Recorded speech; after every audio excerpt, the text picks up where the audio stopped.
आज के इस वीडियो में हम लोग धातु एवं अधातु के कंप्लीट चैप्टर को एक ही वीडियो में पढ़ने वाले हैं।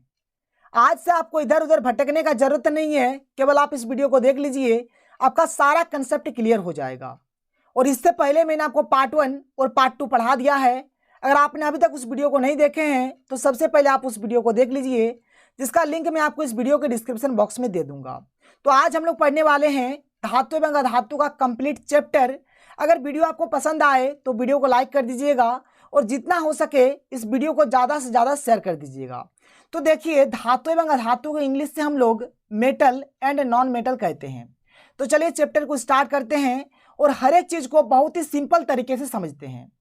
तो सबसे पहले हम लोग बात करते हैं कि आघात वर्धीयता क्या है। तो देखिए, धातु को जब पीटा जाता है तो यह पतली चादर के रूप में परिवर्तित हो जाती है। धातु के इस गुण को आघात वर्धीयता कहते हैं। मतलब बात को समझिए, जैसे कि मान के चलिए आपके पास कोई धातु का एक टुकड़ा है, जब इसको हम लोग हथौड़े से या फिर किसी भी चीज़ से जब हम लोग इसको पीटेंगे तो ये जो धातु का ये जो टुकड़ा है यह पतले चादर के रूप में परिवर्तित हो जाता है। मतलब चादर टाइप का इस प्रकार से मतलब हो जाता है। और ये जो धातु का गुण है, इसी गुण को हम लोग आघात वर्धीयता कहते हैं। और देखिए, सोना और चांदी जो दो धातु है, इसमें सबसे अधिक आघात वर्धीयता का गुण पाया जाता है। मतलब सबसे अधिक आघात वर्धनीय कौन है तो सोना एवं चांदी है। इस बात को आपको याद रखना है, ठीक है। आगे देखिए, तन्यता क्या है। तन्यता मतलब क्या हुआ, देखिए कि जब किसी धातु को खींचा जाता है तो यह लंबे तार के रूप में परिवर्तित हो जाती है। धातु के इस गुण को तन्यता कहते हैं। मतलब बात समझिए, जैसे कि धातु है, धातु को जब हम लोग क्या करेंगे, यहाँ पर साफ साफ बोला गया है कि जब किस धातु को खींचा जाता है, जब इस धातु को हम लोग खींचेंगे तो क्या होगा कि लंबे तार के रूप में ये परिवर्तित हो जाता है। और धातु का ये जो गुण होता है, इसी गुण को हम लोग तन्यता कहते हैं। और सबसे अधिक जो तन्य धातु है कौन है, सोना है। क्योंकि अगर हमको 1 ग्राम सोना मिलेगा ना तो इससे हम 2 किलोमीटर लंबा तार बना सकते हैं। मतलब 1 ग्राम सोना से 2 किलोमीटर लंबा तार बना सकते हैं। तो सबसे अधिक तन्य धातु कौन सा है सर, तो सोना है। आपको याद रखना है। आगे बढ़ते हैं और आगे देखिए, तो चलिए अब हम लोग बात करते हैं धात्विक चमक कि धात्विक चमक क्या होता है। तो धातु की ऊपरी सतह चमकदार होती है। धातु के इस गुण को धात्विक चमक कहते हैं। बात समझ में आया। देखिएगा, धातु का जो ऊपरी परत होता है ना, बहुत ही चमकदार होता है। और ये जो गुण है, इसी गुण को हम लोग धात्विक चमक कहते हैं। चालकता देखिए, तो धातु अपने में से धारा एवं ताप को प्रवाहित होने देती है। धातु के इस गुण को चालकता कहते हैं। अब देखिए, जैसे घर में हम लोग बल्ब जलाते हैं, लाइन जो है हमारा तार ही तो है ना, कोई धातु का तार होगा। यहाँ से हम लोग देखिए पोल से लाइन लेते हैं, पूरे घर में लाइन जलाते हैं, तो यहाँ से क्या हो रहा है, धारा प्रवाहित हो रही है ना। तो मतलब ये क्या है, इसी गुण को हम लोग चालकता बोलेंगे। या फिर आप ऐसे समझ सकते हैं, मान के चलिए ये आपका आग है, यहाँ पर क्या कीजिए, आप एक लोहा का रॉड लेके गर्म करिए। इसको आप गर्म करेंगे इधर, लेकिन आपका इधर भी गर्म हो जाता है। क्यों हो जाता है, क्योंकि यहाँ पर ये जो ताप है यहाँ से लेकर यहाँ तक आ गया, मतलब प्रवाहित हो गया ताप पूरा पूरे। तो ये जो गुण है, इसी गुण को हम लोग चालकता कहते हैं। आगे क्या है, ध्वनिक। ध्वनिक क्या होता है कि जब धातु किसी कठोर सतह से टकराती है तो एक आवाज उत्पन्न होती है। धातु के इस गुण को ध्वनिक कहते हैं। देखिएगा, ठनठनाहट का आवाज उत्पन्न होता है, और ये जो गुण है, इसी गुण को हम लोग क्या बोलते हैं, ध्वनिक बोलते हैं। क्लियर है, बात समझ में आया। चलिए आगे बढ़ते हैं और आगे देखते हैं। अब एक एक करके हम लोग धातु और अधातु के ऊपर में डिस्कस करते हैं कि क्या है क्या नहीं है। तो पहले बात करते हैं धातुओं के भौतिक गुण के बारे में कि धातुओं में क्या क्या भौतिक गुण पाया जाता है। ठीक है, तो देखिए, अगर मान के चलिए कोई हमारे पास तत्व है, अगर उस तत्व का अगर हम लोग इलेक्ट्रॉनिक विन्यास करेंगे, क्या करेंगे, इलेक्ट्रॉनिक विन्यास यानी कि इलेक्ट्रॉनिक कन्फिगरेशन करेंगे, और अगर उसका बाहरी कक्षा का जो इलेक्ट्रॉन होगा, ठीक है, मतलब जिसे हम लोग संयोजी इलेक्ट्रॉन बोलते हैं, बाहरी कक्षा का इलेक्ट्रॉन अगर 4 से कम हो, क्या हो, 4 से कम हो, तो वह हमारा तत्व क्या होगा, धातु होगा। बात समझ में आया। मान के चलिए कोई आपके पास क्या है, तत्व है। मान के चलिए क्या है, आपके पास कोई तत्व है और बाहरी कक्षा का जो इलेक्ट्रॉन है, बाहरी कक्षा का जो इलेक्ट्रॉन है वह क्या हो, अगर 4 से कम हो तो वह तत्व हमारे क्या होगा, धातु होगा। वही चीज यहां पर लिखा गया है, जिससे आप देख सकते हैं कि धातुओं के परमाणु की बाहरी कक्षा में सामान्यतः 1, 2 या 3 इलेक्ट्रॉन रहते हैं, यानी कि 4 से कम इलेक्ट्रॉन रहते हैं। बात समझ में आया। जैसे कि सोडियम, सोडियम का परमाणु संख्या होता है 11।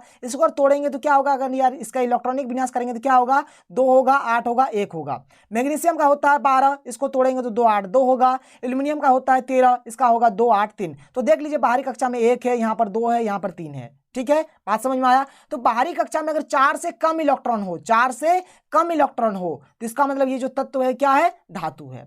लेकिन यहाँ पर अपवाद स्वरूप जैसे कि हाइड्रोजन और अगर आप हीलियम को देखेंगे तो इसके बाहरी कक्षा में 1 और 2 इलेक्ट्रॉन है, लेकिन फिर भी ये क्या है, अधातु है। तो इस बात को आपको याद रख लेना है, हाइड्रोजन और हीलियम को छोड़कर, हाइड्रोजन और हीलियम को छोड़कर। देखिए अब साथ ही साथ नोट्स भी बनाते रहिए, स्क्रीनशॉट लेते रहिए, कॉपी में लिखते रहिए, आपके लिए बेस्ट होगा। और अगर वीडियो समझ में नहीं आता एक बार में तो इसको आप 2 बार 3 बार प्ले कर करके देखिए, कोई इश्यू नहीं है, आप देख सकते हैं। आगे देखिए, आगे क्या है, धातुएं इलेक्ट्रॉन का त्याग कर धन आवेश बनाते हैं, अतः धातुएं विद्युत धनात्मक होते हैं।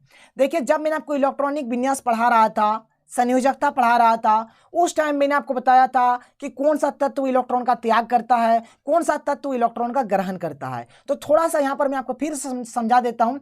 जैसे कि यहाँ पर सोडियम का बात करूँ मैं तो सोडियम का होता है परमाणु संख्या 11, तो इसका इलेक्ट्रॉनिक विन्यास हो जाएगा 2, 8 और 1। ठीक है, यहाँ पर एक मैं ले लेता हूँ Cl यानी कि क्लोरीन, जिसका परमाणु संख्या होता है 17। इसको अगर मैं तोड़ूंगा तो इसका होगा 2, 8 और 7। इसके बाहरी कक्षा में 1 इलेक्ट्रॉन है, इसके बाहरी कक्षा में 7 इलेक्ट्रॉन है। आप खुद देखिए, खुद देखिए, इसको अष्टक बनाना है। ठीक है, क्या बनाना है, इसको अष्टक बनाना है, सोडियम को अष्टक बनाना है। कैसे बनाएगा, ऐसे बनाएगा। देखिए अगर मान के चलिए किसी को ये जो अपना बाहर का ये जो 1 इलेक्ट्रॉन अगर दे देगा, ये दे देगा तो ये तो खत्म हो जाएगा, तो बचेगा क्या, 2 और 8 अष्टक बन जाएगा। या फिर एक काम ये कर सकता है, या फिर और एक काम हो सकता है, ये क्या करेगा, देखिए या तो त्याग कर दिया, मतलब 1 इलेक्ट्रॉन किसी को दे दिया, मतलब 1 का त्याग कर दिया, 1 का त्याग कर दिया। या फिर ये 7 का ग्रहण भी तो कर सकता है, किसी से अगर 7 ले लेता है, मान के चलिए अगर किसी से 7 ले लेगा तो देखिए 2 है, 8 है और ये 1 है यहाँ पर, और 7 ले लिया तो 7 ले लेने से क्या हो जाएगा, 8 हो जाएगा। तब भी तो ये अष्टक बन रहा है, मतलब या तो 1 का त्याग कर पाएगा या फिर 7 का ग्रहण कर पाएगा। 1 का त्याग करेगा मतलब 1 किसी को दे देगा, या फिर 7 किसी से लेगा।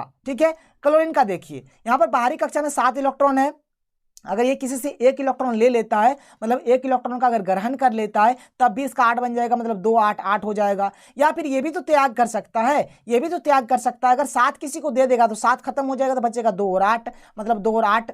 ठीक है, तो अगर 7 त्याग कर देता है तो इसका 2 और 8 बच जाएगा, मतलब यहाँ पर त्याग कितना का करेगा, 7 का करेगा, तो ये 2 और 8 बना सकता है। बात समझ में आया।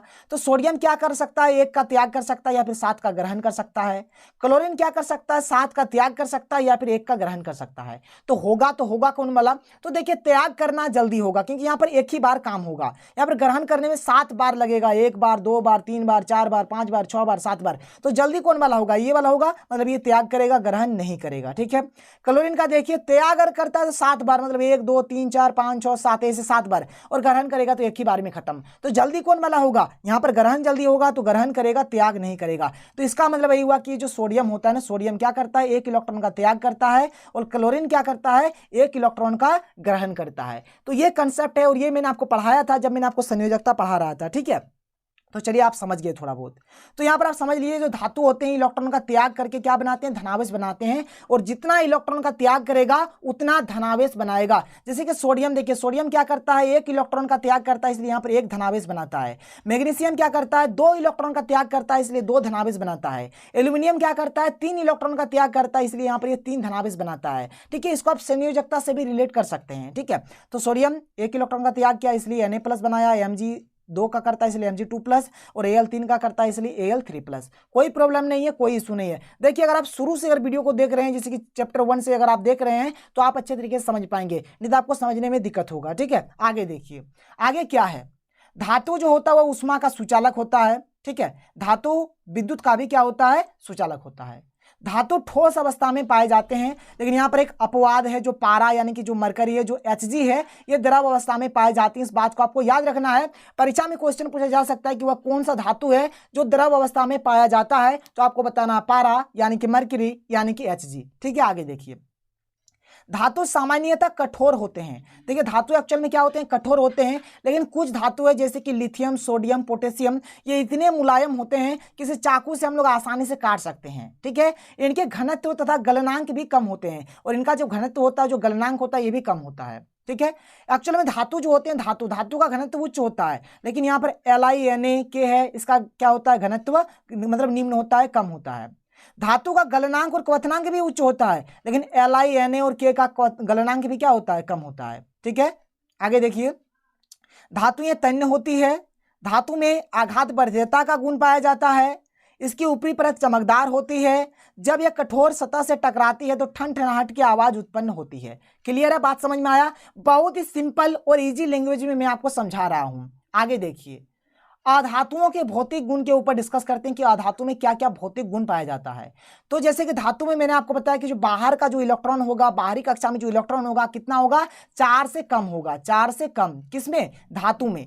तो अधातु में क्या होता है, या तो 4 होता है या फिर 4 से अधिक होता है। बात समझ में आया? या तो 4 होता है या फिर 4 से अधिक होता है। तो वही चीज यहां पर लिखा गया कि अधातुओं के परमाणु की बाहरी कक्षा में सामान्यतः 4, 5, 6, 7 या 8 इलेक्ट्रॉन रहते हैं, यानी कि या तो 4 इलेक्ट्रॉन रहेंगे या फिर 4 से ज्यादा इलेक्ट्रॉन रहेंगे। यहां पर आप देखिए, सिलिकॉन जिसका परमाणु संख्या होता है 14, फास्फोरस का 15, सल्फर का 16, क्लोरीन का 17, आर्गन का 18। इलेक्ट्रॉनिक विन्यास करेंगे तो 285, इसका 285, इसका 286, इसका 287, इसका 288। तो यहां पर देखिए 4 है, 5 है, 6 है, 7 है, 8 है। बाहरी कक्षा का बात करना है, सारा का सारा क्या है, 4 है या फिर 4 से ज्यादा है, यानी सब का सब क्या है, यहां पर सब का सब हमारा अधातु है। क्लियर है, बात समझ में आ गया? आगे बढ़ते हैं। आगे देखिए, जैसे अभी मैंने आपको बताया जो धातु होते हैं इलेक्ट्रॉन का त्याग करते हैं और धन आवेश बनाते हैं, उसी प्रकार से अधातुएं क्या करते हैं, इलेक्ट्रॉन का ग्रहण करते हैं और ऋण आवेश बनाते हैं, और जितना इलेक्ट्रॉन का ग्रहण करेगा उतना ऋण आवेश बनाएगा।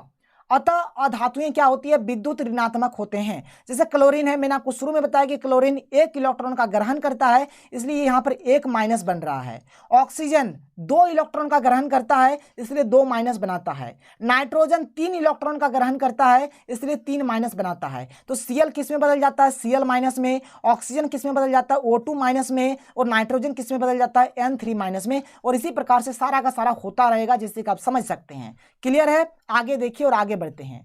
अधातु के ऊपर डिस्कस करते हैं कि अधातु क्या होता है, उष्मा का कुचालक होता है। अधातु विद्युत का कुचालक होता है, लेकिन अपवाद जैसे कि ग्रेफाइट, हाइड्रोजन, ये सब क्या होते हैं, विद्युत के सुचालक होते हैं, लेकिन अधिकतर आपको आंसर में लिखना पड़ेगा ग्रेफाइट। क्लियर है? अधातु या तो ठोस या गैस अवस्था में पाए जाते हैं। देखिए अभी मैंने आपको बताया जो धातु होते हैं, धातु ठोस अवस्था में पाए जाते हैं, लेकिन वहां पर मैंने आपको बताया कि आपका जो Hg है, मरकरी जो है वह द्रव अवस्था में पाया जाता है। ठीक है, लेकिन यहाँ पर अधातु का बात करें तो अधातु या तो ठोस अवस्था में पाया जाता है या फिर गैस अवस्था में पाया जाता है। लेकिन एक ऐसा अधातु है जिसका नाम है ब्रोमीन, जो कि द्रव अवस्था में पाए जाते हैं। तो यहाँ से परीक्षा में क्वेश्चन बन सकता है कि वह कौन सा अधातु है जो द्रव अवस्था में पाए जाते हैं, तो आपको बताना है ब्रोमीन। और अगर क्वेश्चन ऐसा पूछा जाए कि वह कौन सा धातु है, धातु देखिए सुनिए, धातु वह कौन सा धातु है जो द्रव अवस्था में पाए जाते हैं, तब आपको बताना है Hg यानी कि मरकरी यानी कि पारा। आगे देखिए, अधातु सामान्यतः क्या होते हैं, मुलायम होते हैं। इसका घनत्व निम्न होता है, इसका गलनांक एवं कवथनांक निम्न होता है। अधातुएं तन्य नहीं होती है, लेकिन प्लास्टिक का जो गंधक होता है ये तन्य होता है। अधातुओं में आघात वर्धकता का गुण नहीं पाया जाता है। क्लियर है? आगे बढ़िए, आगे देखिए। इसकी ऊपरी परत चमकदार नहीं होती है, लेकिन आयोडीन और ग्रेफाइट का जो ऊपरी परत होता है चमकदार होता है। जब यह कठोर सतह से टकराती है तो ठनठनाहट की आवाज उत्पन्न नहीं होती है, बल्कि हथौड़े से पीटने पर अधातुएं टूटकर चूर हो जाती हैं। बात समझ में आया? बहुत ही सिंपल लैंग्वेज है, आप समझ सकते हैं। आगे देखिए, आगे क्या है। देखिए यहाँ पर सक्रियता श्रेणी के बारे में थोड़ा सा आपको यहाँ पर इंट्रो दे देता हूँ। ठीक है, आगे हम लोग सक्रियता श्रेणी के बारे में और थोड़ा सा पढ़ेंगे, अच्छे तरीके से पढ़ेंगे, क्योंकि यहाँ पर सक्रियता श्रेणी आपको समझना है। देखिए सक्रियता श्रेणी क्या कहता है कि वह सूची जिसमें तत्वों को उनके सक्रियता यानी कि अभिक्रियाशीलता के आधार पर अवरोही, अवरोही मतलब क्या, घटते हुए क्रम में सजाया जाता है, उसे सक्रियता श्रेणी कहते हैं। मतलब क्या हुआ, देखिए यहाँ पर ये जो पोटेशियम है ये क्या है, सबसे अधिक अभिक्रियाशील है। फिर सोडियम क्या होगा, पोटेशियम से कम अभिक्रियाशील होगा। उसी प्रकार से कैल्शियम क्या होगा, इन दोनों से कम अभिक्रियाशील होगा। मैग्नीशियम क्या होगा, इन तीनों से कम अभिक्रियाशील होगा। मतलब जैसे जैसे हम लोग नीचे की ओर आते जाएंगे तो अभिक्रियाशीलता क्या होता है, घटते जाता है। सबसे ऊपर वाला का सबसे अधिक अभिक्रियाशीलता होगा, फिर अभिक्रियाशील नीचे धीरे धीरे घटते जाता है, और नीचे वाला का सबसे कम अभिक्रियाशील होगा। बात समझ में आ रहा है? कोई प्रॉब्लम नहीं है। तो ये है हमारा अभिक्रियाशीलता श्रेणी यानी कि सक्रियता श्रेणी, जिसको हम लोग बोलते हैं रिएक्टिविटी। ठीक है, तो इसके बारे में आगे हम लोग और अच्छे तरीके से डिस्कस करेंगे। तो थोड़ा सा यहाँ पर मैंने आपको ओवरव्यू दे दिया, और यहाँ पर इस टेबल को थोड़ा सा आप और अच्छे तरीके से समझ लीजिए। देखिए यहाँ पर वही चीज है, बल्कि यहाँ पर क्या है, यहाँ पर देखिए यहाँ से लेकर यहाँ तक का ये जो धातु है क्या होता है, अम्लीय विलयन के साथ तीव्र अभिक्रिया के फलस्वरूप H2 गैस का निष्कासन। मतलब यहाँ पर जैसे कि पोटेशियम हो गया, बेरियम हो गया, कैल्शियम हो गया, सोडियम हो गया, ये सब क्या करता है, अम्लीय विलयन के साथ बहुत ही तेज गति से अभिक्रिया करता है और H2 गैस मुक्त करता है। ये सब जो है क्या है कि जल के साथ तीव्रता से अभिक्रिया करता है, और यहाँ पर देखिए यहाँ से लेकर यहाँ तक जो है ये क्या करता है, अम्लों के साथ मंद अभिक्रिया के फलस्वरूप H2 गैस का निष्कासन। इधर वाला बहुत ही तेजी से करता है और यहाँ पर यहाँ से लेकर यहाँ तक जो है ये सब धीरे धीरे अभिक्रिया करता है और यहाँ से भी लेकिन H2 गैस का निष्कासन होता है। और यहाँ से लेकर यहाँ तक जो है ये क्या है, जल के साथ मंद अभिक्रिया करता है, मतलब धीरे धीरे अभिक्रिया करता है। और यहाँ से लेकर कॉपर से लेकर गोल्ड ये जो Au तक है क्या है कि अम्लों के साथ कोई अभिक्रिया नहीं होती, अतः H2 गैस का निष्कासन नहीं होता है। मतलब यहाँ सब ये सब जो चीज़ है यहाँ से क्या होता है, अम्लों के साथ अभिक्रिया नहीं होता है, इसलिए यहाँ पे H2 गैस का निष्कासन नहीं होता है। इसका आप एक स्क्रीनशॉट ले लीजिए, ठीक है, और इसको आप अच्छे तरीके से पहले लिख के रख लीजिए, क्योंकि ये आपके आगे काम आने वाले, आगे मैं आपको इससे बहुत कुछ बताने वाला हूँ जो कि बहुत ही इंपॉर्टेंट होने वाला है। बात समझ में आ गया? चलिए आगे देखते हैं। आगे देखिए, अब बात करते हैं धातुओं के रासायनिक गुणधर्म क्या क्या होते हैं, क्या क्या रासायनिक गुण होते हैं। मान के चलिए अगर हम लोग धातु को वायु की उपस्थिति यानी कि ऑक्सीजन की उपस्थिति में अगर हम लोग गर्म करते हैं या फिर ऑक्सीजन की उपस्थिति में इसका अगर हम लोग अभिक्रिया कराते हैं तो क्या होगा। देखिए वही चीज लिखा गया कि धातुओं का वायु में दहन, दहन मतलब गर्म जलाना, ठीक है, या धातुओं का ऑक्सीजन से अभिक्रिया क्या होगा। देखिए धातु का जब भी हम लोग ऑक्सीजन से अभिक्रिया कराएंगे तो धातु और ऑक्सीजन मिलकर क्या बनाएगा, धातु का ऑक्साइड यानी कि धात्विक ऑक्साइड बनाता है। बस सिंपल सा हुई है, जब हम लोग धातु और ऑक्सीजन का जब अभिक्रिया कराएंगे तो धात्विक ऑक्साइड बनेगा। और ये जो धात्विक ऑक्साइड होता है इसकी जो प्रकृति होती है कैसी होती है, क्षारीय होती है। परीक्षा में क्वेश्चंस पूछे जाते हैं कि धात्विक ऑक्साइड की प्रकृति कैसी होती है, क्षारीय होती है, और अधात्विक ऑक्साइड की प्रकृति कैसी होती है, तो अम्लीय होती है। बात क्लियर। धात्विक ऑक्साइड यानी धातु का जो ऑक्साइड होगा उसका प्रकृति कैसा होगा, उसका नेचर कैसा होगा, तो क्षारीय होगा, और अधात्विक ऑक्साइड का जो प्रकृति होता है अम्लीय होता है। अब यहाँ पर आप बात को समझ लीजिए, जैसे कि धातु के रूप में हमने Cu ले लिया, कॉपर ले लिया, ऑक्सीजन यानी कि O2, जब अभिक्रिया कराएंगे तो धात्विक ऑक्साइड यानी कि CuO का निर्माण होगा, और संतुलित करने के लिए हमने यहाँ पर 2 दे दिया और यहाँ पर भी हमने 2 दे दिया। बात समझ में आया, ये हमारा संतुलित हो गया। देखिए यहाँ पर भी आपको 2 लगाना है, ठीक है, यहाँ पर भी आपको 2 लिखना है, 2Cu + O2 से 2CuO। उसी प्रकार से जैसे Mg और A2 के बीच में अभिक्रिया कराएंगे तो मैग्नीशियम का ऑक्साइड यानी कि MgO बनेगा। यहाँ पर हमको 2 देना है संतुलित के लिए और यहाँ पर भी हमको 2 देना है, तो आप 2 देकर ही लिखिए, मतलब आपको कुछ इस प्रकार से लिख देना है, ठीक है। यहाँ पर भले ही मैंने नहीं लिखा है पहले, लेकिन आपको लिख देना है। इस प्रकार से आप इस अभिक्रिया को लिखिए। क्लियर है, कोई प्रॉब्लम नहीं है। आगे बढ़ते हैं और आगे देखिए, जैसे कि अभी मैंने आपको बताया कि जो धातु होते हैं ऑक्सीजन से अभिक्रिया कर धात्विक ऑक्साइड का निर्माण करते हैं, ठीक है।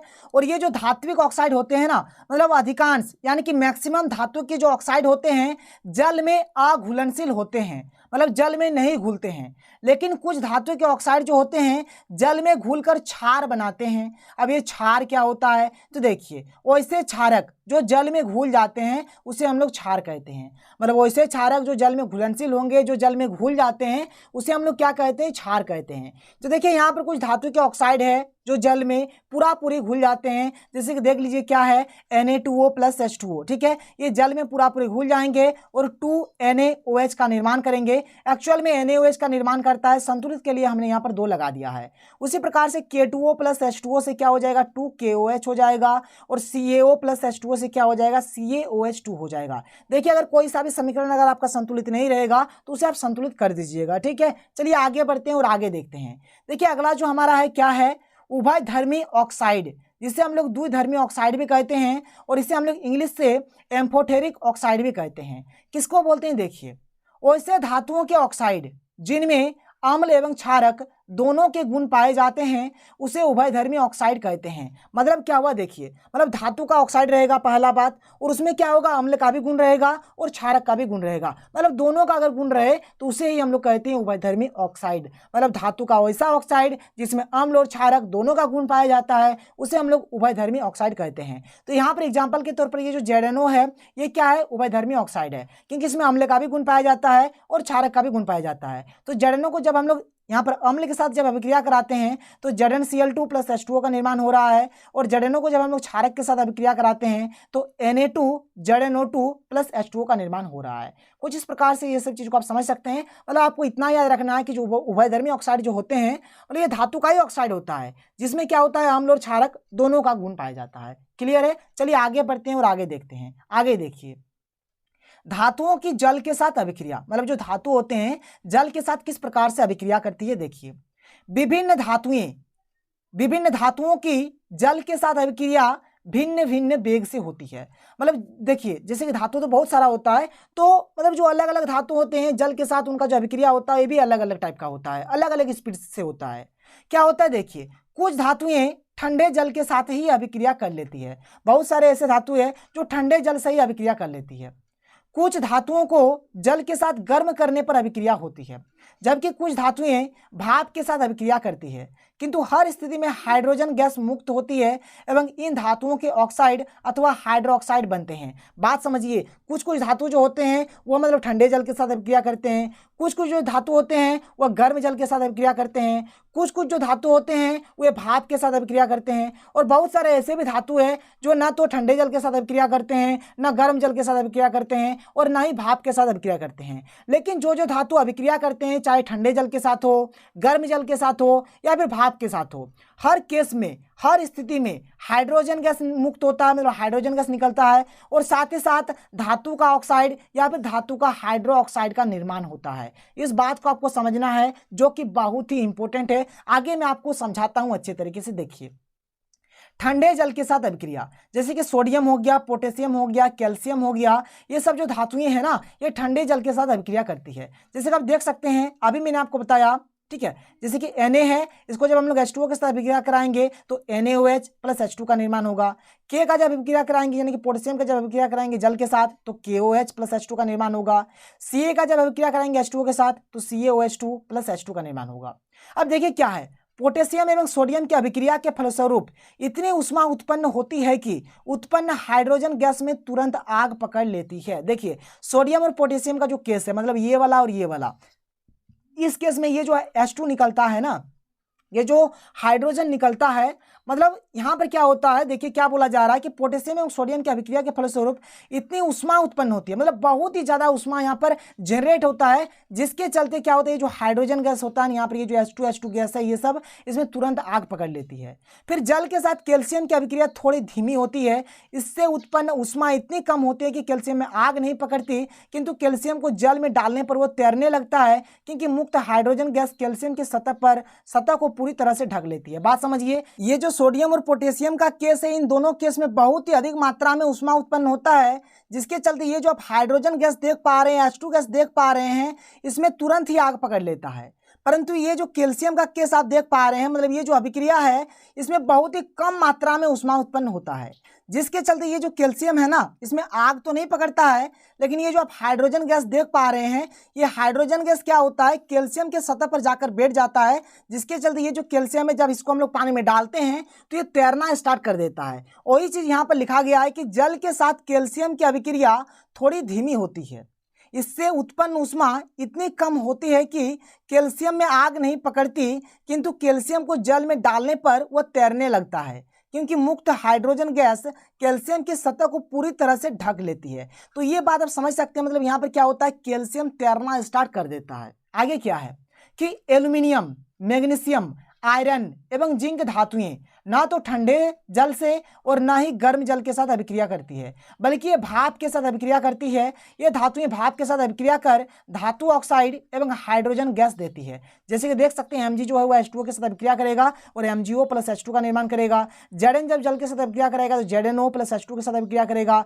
Fe जब H2O के साथ अभिक्रिया करेगा तो Fe3O4 प्लस 4H2 का निर्माण होगा। संतुलित करने के लिए 4 दिए हैं, यहाँ पर भी 4 दिए हैं और यहाँ पर 3 दिए हैं। ये सब संतुलित करने के लिए दिया जाता है। मतलब यहाँ पर आप समझ लीजिए, जो एल्यूमिनियम है, मैग्नीशियम है, आयरन है, जिंक है, ये सब ना तो ठंडे जल के साथ अभिक्रिया करता है और ना ही गर्म जल के साथ अभिक्रिया करता है, बल्कि ये भाप के साथ अभिक्रिया करता है। आगे देखिए, बहुत ही इंपॉर्टेंट बात है कि गर्म जल का जो टैंक होता है ना, बनाने में तांबा का उपयोग होता है, न कि इस्पात यानी कि लोहे की मिश्र धातु का। देखिए, जो गर्म जल का जो टैंक होता है, उसको बनाने के लिए हम लोग तांबा का उपयोग करते हैं, ठीक है, यानी कि कॉपर का उपयोग किया जाता है, ठीक है। इसको बनाने के लिए हम लोग इस्पात का उपयोग नहीं करते हैं, इस बात को आपको याद रखना है। क्लियर है? आगे देखिए, अब यहाँ पर देखिए क्वेश्चन बनता है कि कॉपर का भी उपयोग हम लोग क्यों करते हैं। तो जो कॉपर होता है ना, ये ना तो ठंडे जल के साथ अभिक्रिया करता है, ना ही गर्म जल के साथ अभिक्रिया करता है और ना ही भाप के साथ अभिक्रिया करता है। इसलिए जो गर्म जल का जो टैंक होता है, उसको बनाने के लिए हम लोग कॉपर का इस्तेमाल यानी कि तांबा का इस्तेमाल करते हैं। इस बात को आपको समझना है। चलिए आगे बढ़ते हैं और आगे देखिए, जैसे कि यहाँ पर लिखा है कि lead, copper, mercury, tin, silver और गोल्ड जैसी धातुओं जल के साथ अभिक्रिया नहीं करती है। तांबा धातु की इसी गुण के कारण इसका उपयोग गर्म जल के टैंक के निर्माण में किया जाता है। इसके स्थान पर लोहा या इस्पात का उपयोग नहीं किया जाता है, क्योंकि ये जल के जल के भाप के साथ अभिक्रिया करके हाइड्रोजन गैस बनाती है और जंग का निर्माण करती है। बात समझ में आया? मतलब जो लोहा होगा, जो इस्पात होगा, ठीक है, ये क्या करता है, भाप जो होगा ना, जल का जो भाप होता है उससे अभिक्रिया करके हाइड्रोजन गैस बनाता है और साथ ही साथ जंग का निर्माण करता है। इसी के चलते हम लोग जो गर्म जल का जो टैंक होता है उसको बनाने के लिए हम लोग तांबा यानी कि कॉपर का उपयोग करते हैं। क्लियर है? बात समझ में आया? आगे बढ़ते हैं और आगे समझते हैं। आगे देखिए, अम्ल का धातुओं के साथ अभिक्रिया। देखिए, अम्ल जो होते हैं धातु के साथ अभिक्रिया करके लवण और हाइड्रोजन गैस मुक्त करते हैं। ठीक है, मतलब लवण और हाइड्रोजन गैस बनाते हैं या फिर देते हैं। और चीज लिखा गया कि अम्ल धातु के साथ अभिक्रिया कर लवण एवं हाइड्रोजन गैस देता है। जैसे कि Zn हमारा धातु हो गया, H2SO4 हमारा क्या हो गया, अम्ल हो गया। जब इन दोनों के बीच हम लोग अभिक्रिया कराएंगे तो ZnSO4 प्लस H2 का निर्माण होगा। उसी प्रकार से Fe प्लस 2HCl, HCl हमारा अम्ल है। ठीक है, इन दोनों के बीच जब अभिक्रिया कराएंगे तो FeCl2 प्लस H2 का निर्माण होता है। मतलब धातु और अम्ल का जब अभिक्रिया होता है तो लवण और हाइड्रोजन गैस बनता है। इस बात को आपको समझना है। ठीक है, आगे देखिए। तो चलिए अब हम लोग आगे बात करते हैं धातुओं की तनु अम्ल के साथ अभिक्रिया। तो जैसे कि अभी मैंने आपको बताया कि जो धातु होते हैं अम्ल के साथ अभिक्रिया करके हाइड्रोजन गैस मुक्त करते हैं, और इसी कंसेप्ट को हम लोग अभिक्रियाशीलता श्रेणी से रिलेट करके पढ़ते हैं। ये जो आप चित्र देख पा रहे हैं ये अभिक्रियाशीलता श्रेणी का चित्र है, और इसको थोड़ी देर पहले मैंने आपको बताया और मैं आपको आगे भी और अच्छे तरीके से बताऊंगा। देखिए, एक्चुअल में अभिक्रियाशीलता श्रेणी क्या होता है, मतलब ये जो ऊपर के जो तत्व होते हैं ये बहुत ही ज्यादा रिएक्टिव यानी कि बहुत ही ज्यादा क्रियाशील होते हैं, और जैसे हम लोग धीरे धीरे नीचे की ओर आते हैं तो इनका अभिक्रियाशीलता घटते जाता है। देखिए, अगर मैं यहाँ पर आपको एक छोटे से अगर एग्जाम्पल के तौर पर अच्छे तरीके से समझाऊं तो देखिए बात क्या है।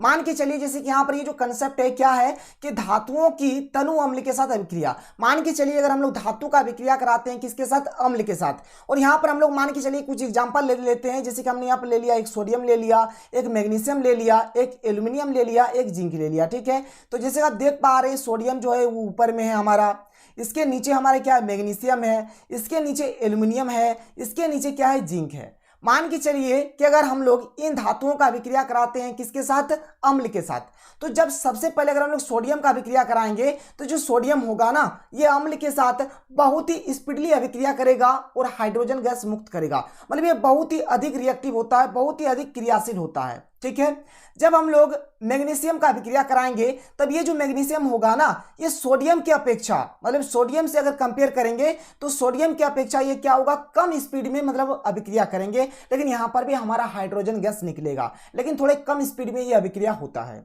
फिर आगे अगर हम लोग इसी अभिक्रिया को किसके साथ करा दें, एल्यूमिनियम के साथ करा दें।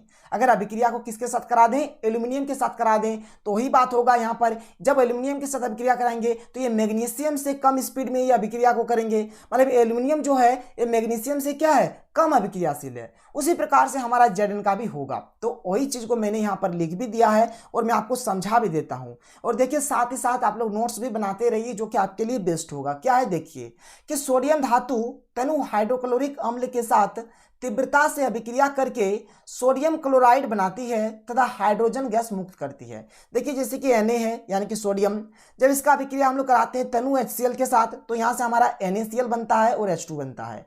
इससे हमको यहाँ पर देखिए ये जो अभिक्रिया होता है बहुत ही स्पीडली होता है। इससे हमें ये पता चलता है कि ये जो सोडियम धातु है ना ये अत्यधिक क्रियाशील है। क्लियर है। फिर आगे अगर हम लोग बात करें मैग्नीशियम का, तो मैग्नीशियम धातु भी तनु हाइड्रोक्लोरिक अम्ल के साथ सोडियम की अपेक्षा कम तीव्रता से अभिक्रिया करके मैग्नीशियम क्लोराइड बनाती है और हाइड्रोजन गैस मुक्त करती है। देखिए सोडियम हमारा ऊपर में है, मैग्नीशियम हमारा नीचे है, तो जाहिर सी बात है जो मैग्नीशियम होगा ना सोडियम से कम स्पीड में अभिक्रिया करेगा, लेकिन हाइड्रोजन गैस यहाँ पर भी बनेगा। ठीक है, तो वही चीज को यहाँ पर लिखा गया है। फिर देखिए Mg प्लस 2HCl से क्या बन रहा है, MgCl2 प्लस H2। बहुत ही सिंपल है, इससे पता चलता है कि जो मैग्नीशियम धातु है ये सोडियम से क्या है, कम क्रियाशील है, यानी कि कम अभिक्रियाशील है। बात समझ में आया। आगे देखिए आगे क्या है। अगर बात करें अगर हम लोग एल्यूमिनियम का, तो देख लीजिए सोडियम हमारा यहाँ पर रहा, मैग्नीशियम हमारा यहाँ पर रहा, एल्यूमिनियम हमारा यहाँ पर रहा। तो जाहिर सी बात है जो एल्यूमिनियम है ये सोडियम और मैग्नीशियम दोनों से क्या है, कम अभिक्रियाशील है। तो वही चीज यहाँ पर लिखा गया है कि एल्यूमिनियम धातु मैग्नीशियम की अपेक्षा तनु हाइड्रोक्लोरिक अम्ल के साथ थोड़ी कम तीव्रता से अभिक्रिया करती है। ठीक है, अतः एल्यूमिनियम मैग्नीशियम से क्या है, कम क्रियाशील है। जो कि यहाँ पर इस रिएक्शन को आप देख सकते हैं, बहुत ही सिंपल है। जब Al का अभिक्रिया HCl के साथ कराएंगे तो एल्यूमिनियम का क्लोराइड बनेगा और यहाँ पर हाइड्रोजन गैस बनेगा, और बस अब संतुलित कर दीजिए, हो गया।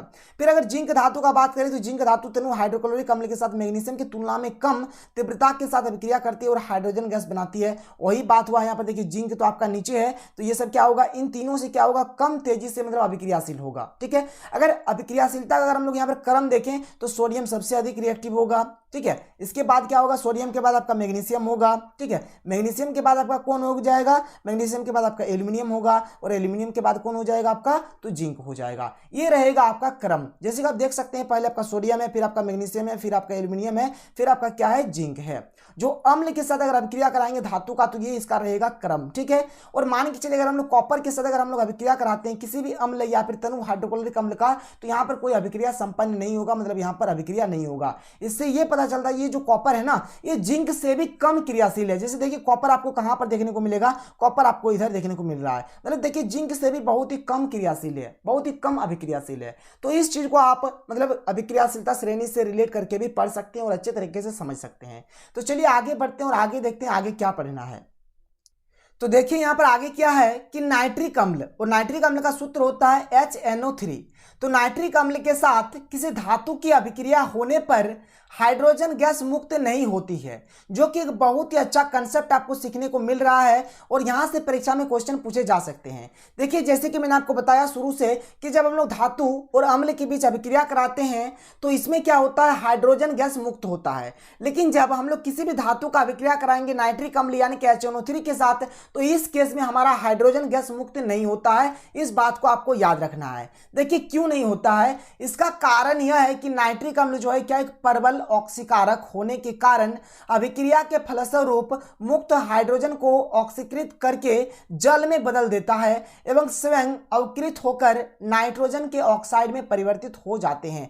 मतलब यहां पर जो होता है ना H2O का निर्माण होता है। और यहां पर अगर आपको समझ में नहीं आ रहा कि ऑक्सीकृत क्या होता है, अवकृत क्या होता है, तो इस केस के लिए आपको क्या करना पड़ेगा, आपको देखना पड़ेगा फर्स्ट लेक्चर, जहां पर मैंने आपको मतलब जहां पर ऑक्सीकरण अभिक्रिया अवकरण अभिक्रिया पढ़ाया था, वहां पर मैंने आपको हर एक चीज के बारे में समझाया है। ठीक है, और आगे क्या है देखिए, परंतु मैग्नीशियम जो है, मैग्नीशियम एवं मैग्नीज अति तनु नाइट्रिक अम्ल के साथ अभिक्रिया कर हाइड्रोजन गैस उत्सर्जित करती है। देखिए जो मैग्नीशियम है आपका, ठीक है, और जो आपका मैग्नीज होता है ना, ये अति मतलब बहुत ही अधिक मात्रा में जब हम लोग तनु नाइट्रिक अम्ल लेते हैं यानी कि तनु HNO3 लेते हैं, तो इस केस में क्या होता है, हाइड्रोजन गैस मुक्त होता है, जो कि इस बात को आपको बहुत ही अच्छे तरीके से समझना है। आगे क्या है देखिए, सोना एवं प्लेटिनम धातुएं अम्ल के साथ अभिक्रिया नहीं करती है। ये जो सोना है और ये जो प्लेटिनम है, ये अम्ल के साथ अभिक्रिया नहीं करती है, किंतु अम्लराज यानी कि जो एक्वा रेजिया जो होता है इसमें घुल जाती है। अब आपके मन में क्वेश्चन उठ रहा होगा कि सर ये एक्वा रेजिया क्या होता है।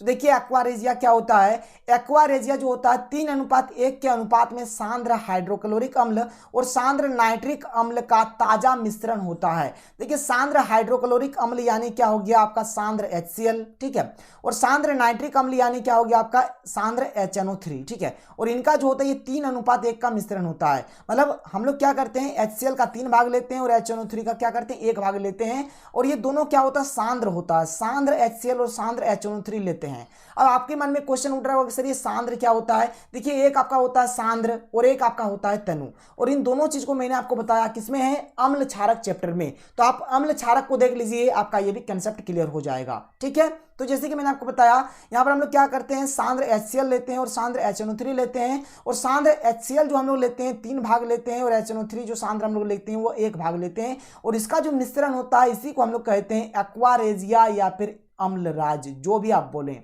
ठीक है, तो इस चीज को आपको समझना है, जो कि बहुत ही इंपॉर्टेंट है। और देखिए आप नोट्स बनाते चलिए, बहुत ही अच्छा मैं आपको यहाँ पर नोट्स भी प्रोवाइड करा रहा हूं।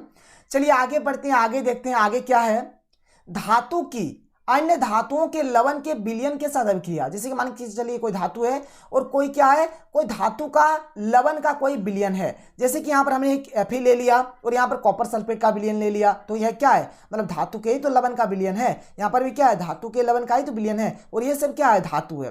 तो देखिए यहाँ पर क्या कहता है कंसेप्ट, बोलता है कि अधिक क्रियाशील धातु अपने से कम क्रियाशील धातु के लवण के विलयन में से कम क्रियाशील धातु को उसके लवण के विलयन से हटा देता है तथा खुद उसके स्थान पर आ जाता है। अगर एक्चुअल में कहा जाए तो यहाँ पर एक प्रकार का विस्थापन अभिक्रिया हो रहा है, जो मैंने आपको पार्ट 1 में पढ़ाया था। ठीक है, देखिए हम लोग लेते क्या है, हम लोग कोई एक लेते हैं अधिक अभिक्रियाशील धातु लेते हैं। क्या करते हैं, एक अधिक अभिक्रियाशील धातु लेते हैं और उससे कम अभिक्रियाशील धातु का कोई एक लवण लेते हैं। ठीक है, बात समझ में आया। तो यहाँ पर क्या होता है, देखिए एक्चुअल में क्या होता है, जैसे देखिए ये हमारा क्या रहा, ए हमारा धातु रहा और बी क्या है हमारा, कोई बी का क्या है, कोई लवण विलयन हम लोग लेते हैं, बी धातु का कोई लवण विलयन लेते हैं। तो ये क्या करता है, यहाँ से बी को हटा देता है और यहाँ पर ये जो होता है बी के स्थान पर आ जाता है। देखिए ये क्या क्या बी को हटा दिया और यहाँ पर इसके स्थान पर आ जाता है खुद। ठीक है, और बी को देखिए इधर साइड कर देता है। यहाँ पर आप खुद देख लीजिए जो एफ ई है, एफ ई आपको कहाँ पर यहाँ पर देखने को मिलेगा, अभिक्रियाशीलता श्रेणी में। देखिए एफ ई आपका क्या है, यहाँ पर है। अगर बात करें अगर हम लोग कॉपर का, तो कॉपर देखिए कहाँ है, नीचे है। तो ये जाहिर सी बात है एफ ई और कॉपर का अगर बात करें तो इन दोनों में क्या है, ये अधिक अभिक्रियाशील है और ये हमारा क्या है, कम अभिक्रियाशील है। मतलब यहां से जाहिर सही बात है कि हम लोग क्या करते हैं यहाँ पर अधिक अभिक्रियाशील धातु लेते हैं और कम अभिक्रियाशील धातु का कोई लवण का विलयन लेते हैं। तो यहाँ पर Fe क्या कर रहा है, देखिए Cu को हटा दे रहा है और Cu को इधर भेज दे रहा है और Fe इसके स्थान पर खुद आकर बैठ जा रहा है। उसी प्रकार से अगर हम लोग Zn और Cu के ऊपर डिस्कस करें तो देखिए Zn हमारा यहाँ पर है, Zn हमारा यहाँ पर है। जाहिर सी बात है अगर Zn और कॉपर में देखेंगे तो Zn जो है ये क्या है, ये अधिक अभिक्रियाशील है और जो Cu है ये कम अभिक्रियाशील है। तो यहाँ पर हमने क्या किया, अधिक अभिक्रियाशील का यहाँ पर धातु लिया और कम अभिक्रियाशील धातु का लवण का विलयन लिया। तो Zn क्या करता है, Cu को यहाँ से हटा देता है और इसके स्थान पर आकर खुद बैठ जाता है। देखिए Cu को यहाँ पर बाहर खदेड़ दिया और Zn इसके स्थान पर आकर बैठ गया। बात समझ में आया। तो यहाँ पर कुछ इस प्रकार से ये चीज होता है जो कि बहुत ही अच्छे तरीके से मैंने आपको समझा दिया। चलिए आगे बढ़ते हैं और आगे समझते हैं। जो मैंने आपको थोड़ी देर पहले सक्रियता श्रेणी बताया था और सक्रियता श्रेणी को अब हम लोग अच्छे तरीके से पढ़ लेते हैं। देखिए सक्रियता श्रेणी को हम लोग अभिक्रियाशीलता श्रेणी भी कहते हैं। मैंने आपको शुरू में बताया कि वह सूची जिसमें तत्वों को उनके सक्रियता यानी कि अभिक्रियाशीलता या फिर बोल सकते हैं रिएक्टिविटी के आधार पर अवरोही यानी कि घटते हुए क्रम में सजाया जाता है, उसे सक्रियता श्रेणी कहते हैं। देखिए यहाँ पर ऊपर के जो तत्व है या फिर ऊपर की जो धातु है ये क्या होते हैं, ये अधिक अभिक्रियाशील होते हैं और जैसे जैसे हम लोग धीरे धीरे नीचे की ओर आते हैं इनका अभिक्रियाशीलता घटते जाता है। तो सबसे अधिक अभिक्रियाशील यहाँ पर आपको देखने को मिल रहा है पोटेशियम और सबसे कम अभिक्रियाशील देखने को मिल रहा है गोल्ड यानी कि Au, जैसे आप देख सकते हैं लिखा हुआ भी है। ठीक है, और आगे बढ़िए और ये जो टेबल है इस टेबल के बारे में भी मैंने आपको पहले ही बता दिया, इस चीज को मैं और नहीं बताता हूं, बल्कि यहाँ पर देखिए अभिक्रियाशीलता श्रेणी का कुछ प्रॉपर्टी होता है, कुछ विशेषता होता है, कुछ गुण होता है। ये सब चीज को देख लीजिए क्या है इसका विशेषता। देखिए श्रेणी में जो हाइड्रोजन की ऊपर वाली धातुएं अधिक अभिक्रियाशील होती है, अर्थात ये धातुएं अधिक विद्युत धनात्मक होती है। देखिए आप हाइड्रोजन को देखिए, हाइड्रोजन आपका कहाँ है, तो हाइड्रोजन रहा आपका ये, तो हाइड्रोजन के ऊपर का ये जो तत्व होता है ये क्या होते हैं, अत्यधिक अभिक्रियाशील होते हैं। ठीक है, वही चीज बोला गया। श्रेणी में जैसे जैसे नीचे की तरफ आते हैं धातु की क्रियाशीलता घटती जाती है, ये तो आपको भी पता है। श्रेणी में सबसे अधिक क्रियाशील धातु पोटेशियम जबकि सबसे कम क्रियाशील धातु सोना है। अभी मैंने आपको बताया ये जो पोटेशियम है ये सबसे आपका अधिक अभिक्रियाशील धातु है और ये जो Au है यानी कि जो आपका गोल्ड है जो सोना है ये सबसे कम अभिक्रियाशील धातु है। आगे देखिए श्रेणी में हाइड्रोजन के ऊपर वाली धातुएं अम्ल से अभिक्रिया करके हाइड्रोजन गैस मुक्त कर सकती है। कोई अधिक क्रियाशील धातु अपने से कम क्रियाशील धातु के लवण के विलयन में से कम क्रियाशील धातु को उसके विलयन से हटाकर खुद उसके स्थान पर आ सकता है, जो कि अभी मैंने आपको समझाया। ठीक है, तो बस वही सब इसकी विशेषता है। तो चलिए अब हम लोग बात करते हैं अधातुओं के रासायनिक गुणधर्म। ठीक है, अभी तक हम लोगों ने जो बात किया वो थे धातुओं के रासायनिक गुणधर्म। देखिए पहला पॉइंट क्या है कि अधातुओं की ऑक्सीजन के साथ अभिक्रिया, मतलब जब हम लोग अधातु का ऑक्सीजन के साथ अभिक्रिया कराएंगे, जैसे कि शुरू में हम लोगों ने पढ़ा कि जब धातु और ऑक्सीजन के साथ अभिक्रिया कराते हैं तो धातु के ऑक्साइड यानी कि धात्विक ऑक्साइड का निर्माण होता है। उसी प्रकार से जब हम लोग अधातु और ऑक्सीजन का अभिक्रिया कराएंगे तो अधातु के ऑक्साइड यानी कि अधात्विक ऑक्साइड का निर्माण होगा। और अगर बात करें इनके प्रकृति का तो देखिए धात्विक ऑक्साइड का जो प्रकृति होता है क्या होता है, क्षारीय होता है, और अधात्विक ऑक्साइड का जो प्रकृति होता है कैसा होता है, तो अम्लीय होता है।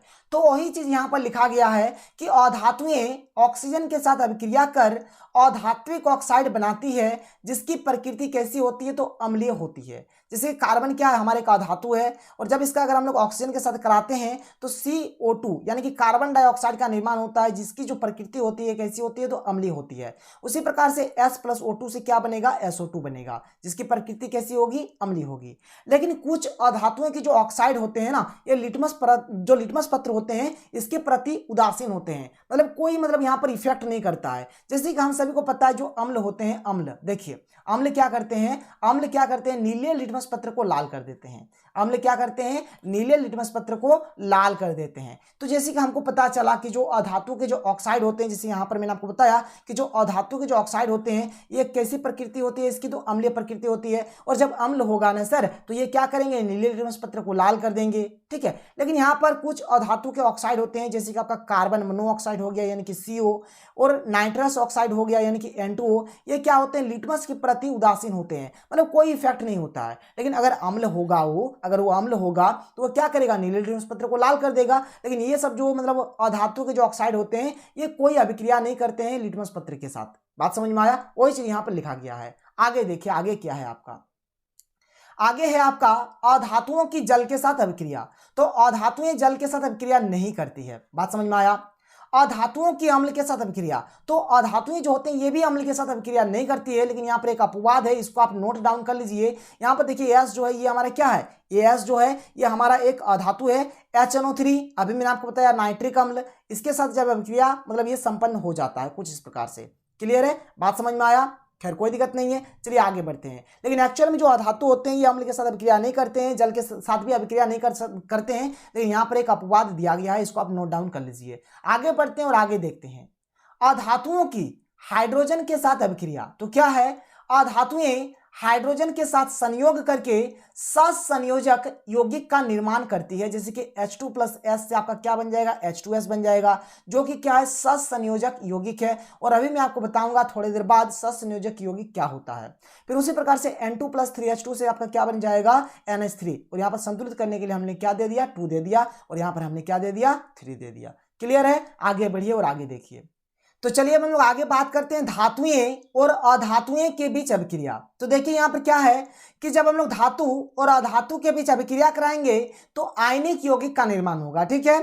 और जब हम लोग अधातु और अधातु के बीच अभिक्रिया कराएंगे तो ससंयोजक यौगिक का निर्माण होगा। और जब हम लोग धातु के बीच अभिक्रिया कराएंगे तो यह अभिक्रिया संपन्न नहीं होती है, यहाँ पर कोई अभिक्रिया नहीं होगा। देखिए बहुत ही सिंपल सा कंसेप्ट है, जब धातु अधातु रहेगा तो आयनिक यौगिक, और जब अधातु अधातु रहेगा तो ससंयोजक यौगिक, और जब धातु धातु रहेगा तो यहाँ पर अभिक्रिया नहीं होगा। इसको आप नोट डाउन कर लीजिए, बहुत ही अच्छा कंसेप्ट है। आगे देखिए, यहाँ पर थोड़ा सा हम लोग रासायनिक बंधन के ऊपर डिस्कस कर लेते हैं, फिर हम लोग आयनिक यौगिक और ससंयोजक यौगिक के ऊपर डिस्कस करेंगे। देखिए आयनिक बंधन से ही हमारा आयनिक यौगिक का निर्माण होता है, और ससंयोजक बंधन से ही हमारा ससंयोजक यौगिक का निर्माण होता है। तो जब आप ये बंधन को अच्छे तरीके से समझ लेंगे तब आपको यौगिक समझने में किसी भी प्रकार का कोई प्रॉब्लम नहीं होगा। देखिए रासायनिक बंधन क्या होता है कि वह रासायनिक बल जो किसी अणु में परमाणुओं को एक साथ बांधकर रखता है उसे रासायनिक बंधन कहते हैं। जैसे कि अगर मैं बात करूं N2 का, ठीक है, तो देखिए N2 जो होता है कुछ इस प्रकार से होता है।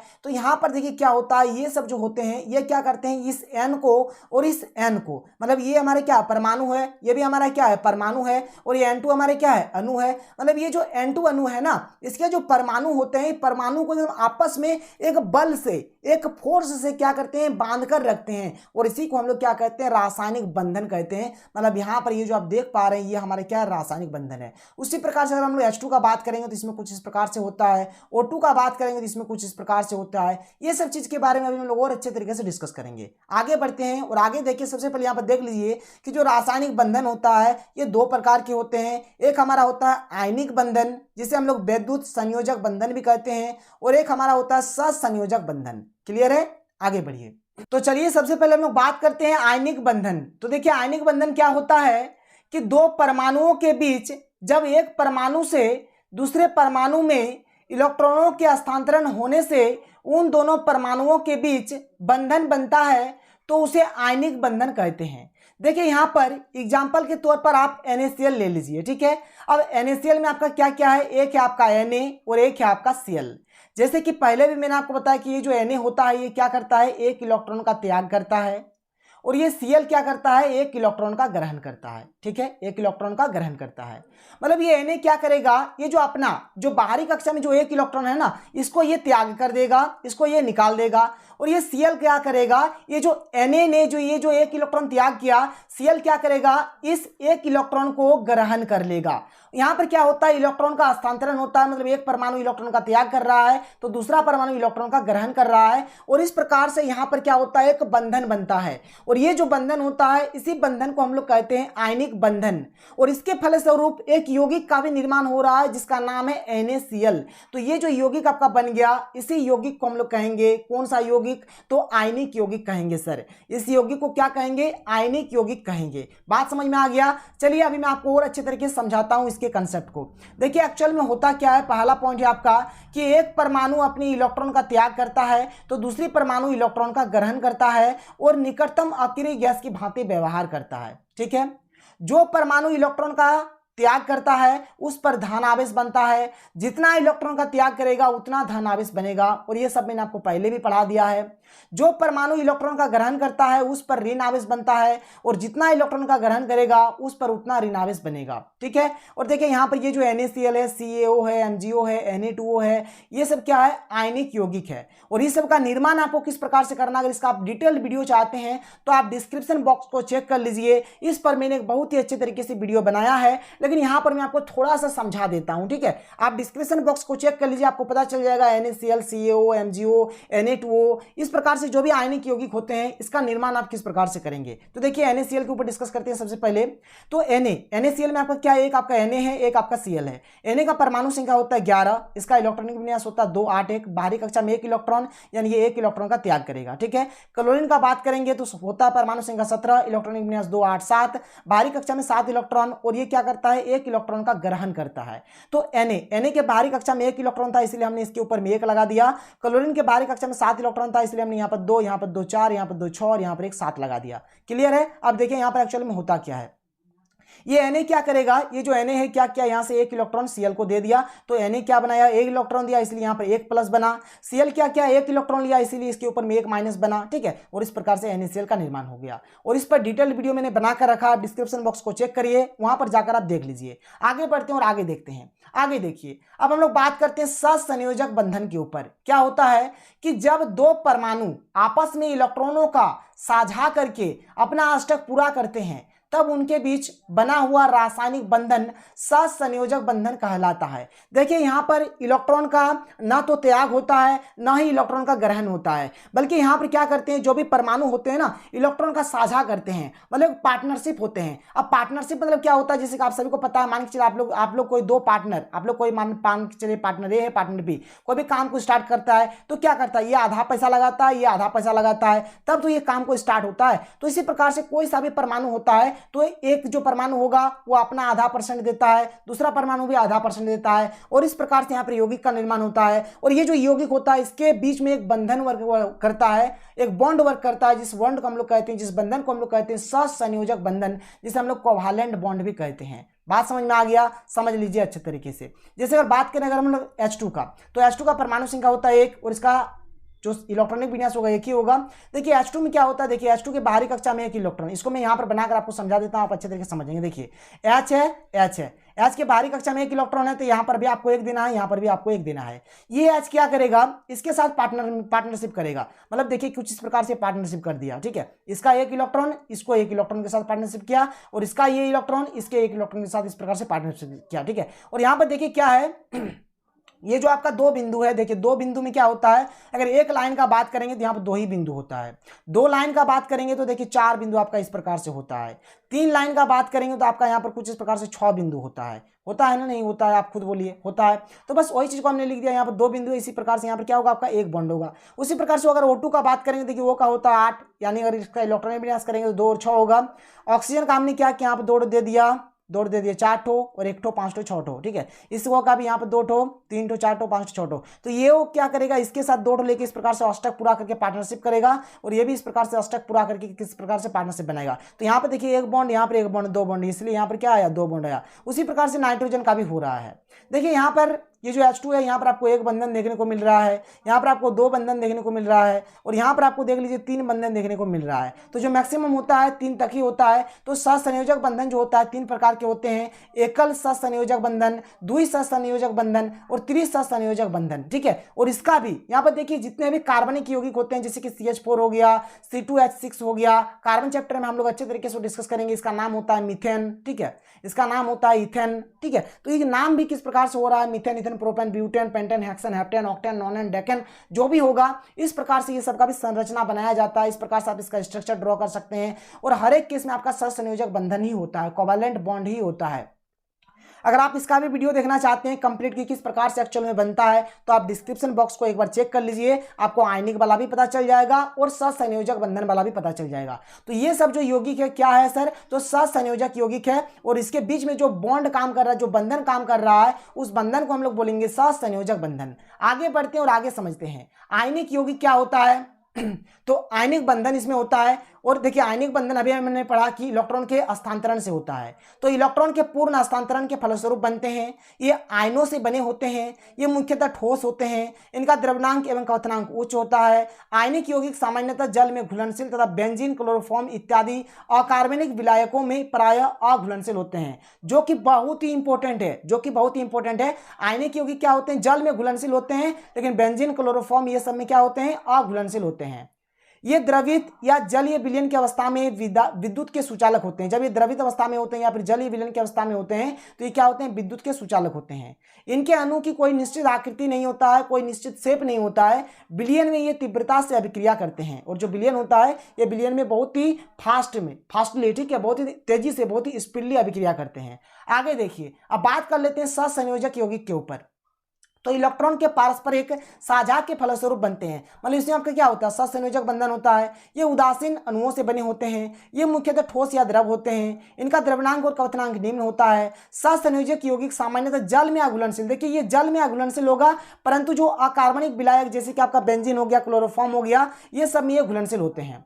ये विद्युत के कुचालक होते हैं। कुचालक इसीलिए होते हैं क्योंकि ये क्या है, उदासीन अणुओं से बने हुए होते हैं, मतलब इसमें कोई आयन है ही नहीं, तो इसीलिए क्या होते हैं, विद्युत के कुचालक होते हैं। इनके अणुओं की एक निश्चित ज्यामितीय आकृति होती है, मतलब इसका एक निश्चित शेप होता है। विलयन में ये प्रायः धीरे धीरे से अभिक्रिया करते हैं, और विलयन में ये बहुत ही स्लोली अभिक्रिया करते हैं। आगे देखिए, आगे आपका क्या है, हम लोग बात करते हैं थोड़े से खनिज के ऊपर। तो खनिज क्या है, पृथ्वी के भूपरपट्टी के नीचे खनन यानी कि खुदाई से प्राप्त तत्वों या यौगिकों को खनिज कहते हैं। जैसे कि पृथ्वी जो है, इसके अंदर से खुदाई करके हमें जो भी तत्व या फिर यौगिक मिलेगा उसे ही हम लोग क्या बोलेंगे, खनिज बोलेंगे। अब आपका क्या है अगला, अयस्क। जिस खनिज में प्रचुर मात्रा में धातु उपस्थित हो तथा जिसे कम खर्च में ही एवं सरलता से धातु प्राप्त किया जा सके उसे अयस्क कहते हैं। अब देखिए, पृथ्वी के अंदर से हमें जो भी खनिज मिला और उस खनिज में, मतलब जिस खनिज में हमें क्या हो, प्रचुर मात्रा में धातु मिले और जिसे हम लोग कम खर्च करके धातु प्राप्त कर सकते हैं, तो इसे हम लोग क्या कहते हैं, अयस्क कहते हैं। आप इस बात को याद रखिएगा, जितने भी अयस्क होते हैं सभी अयस्क खनिज होते हैं, किंतु सभी खनिज अयस्क नहीं होते हैं, जो कि बहुत ही इंपॉर्टेंट है। यहाँ से आपके एग्जाम में क्वेश्चन बन सकते हैं। सभी अयस्क, जितना भी दुनिया का अयस्क है, सारा का सारा अयस्क आपका खनिज है, लेकिन सारा खनिज आपका अयस्क नहीं है। आगे देखिए, गैंग। गैंग क्या होता है, पृथ्वी से प्राप्त अयस्कों में मिट्टी, रेत इत्यादि जैसी अशुद्धियां पाई जाती है।